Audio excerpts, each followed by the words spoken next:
ဝိသိစုပဒနာမံတနဲ့တော်တို့ကျက်တရေဖြိုးလို့တကိုးကုံရောင်လျံစံပုံနမိတ်လင်းတို့ဂုံသိန်တရင်ကစပူရင်းကြီးညာမံ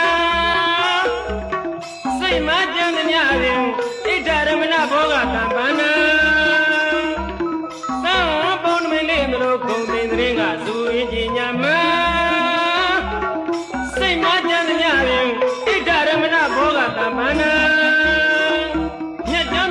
မဟာဒီယံနတ်ပေါင်းသမာဘိမံမြတ်ကြောင့်မဟာဒီယံနတ်ပေါင်းသမာဘိမံမကြာဒီယံယရဏချွေယံ